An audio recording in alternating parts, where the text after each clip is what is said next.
Hello. हाँ hello. कहाँ बाड़ू जान? घरे बानी। काहे मिले ना आइबू का? ना हो, भैया लोग मना कर दिले बा होली में बहरी नहीं निकले के, ना तो अबे करती। तो हम आ जाता नहीं, इनमें कौन बड़ा बात बा? पगला गल बड़ा का? अरे तू 5 मिनट वेट कर ना। हाँ तो आवा तो थुराइयो जाइबो। हमारा के? हाँ हो। कौन थुरी हो?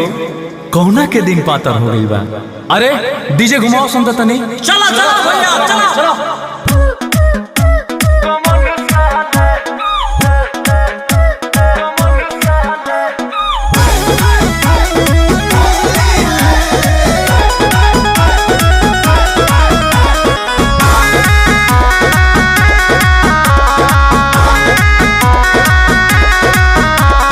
डीजे बजावा सकर सहाला, दिलवा में भरल बा होली के रंग, फगुआ मनाइबे अपना लवर के संग। बोल हाय रे चिल चिल। डीजे बजावा सकर सहाला, चलो तो चले के मालिक के मोहल्ला, देखता नी बोलता कमन साला, देखता नी बोलता कमन साला, अरे देखता नी बोलता कमन साला।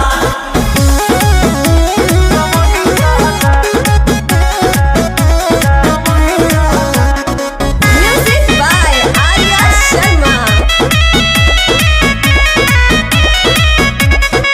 मूड बनावे रंग लगावे, अब तनी तुहरा घरे हो। अबे हिसाब तोहर करे हो, अरे अबे हिसाब तोहर करे हो। हाँ तो चेक मिल जाई। साल के पहरब हो हमरा के माना, कहे तू लगलू करे हो। आज डलाई खड़े करे हो, आज डलाई खड़े करे हो। खोल दसरम वाला सब तहला, जानू हो हमरा ना बा कोनो डर, अब तनी होली में लूटे लहर। बोला हाय रे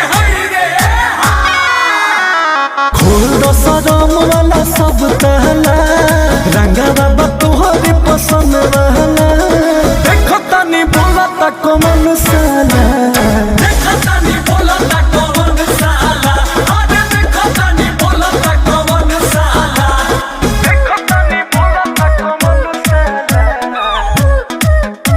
कमन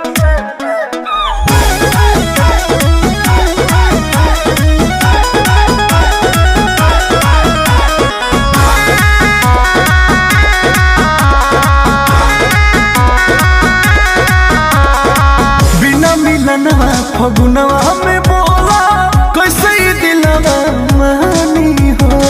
फीलिंग के लाना पहचानी हो, फीलिंग के लाना पहचानी हो। अंकुश गर्दा से होली खेले में जानी करो या न कहानी हो। आजा पहरिए राजा के रानी हो, आजा पहरिए राजा के रानी हो। नीचे आवा तू छोड़ के दुकान, बिना लगौले रंग मानव न आज, थोड़ जनी कर मोर बनल मिजाज। बोल नीचे आवा तू छोड़ के दुकान,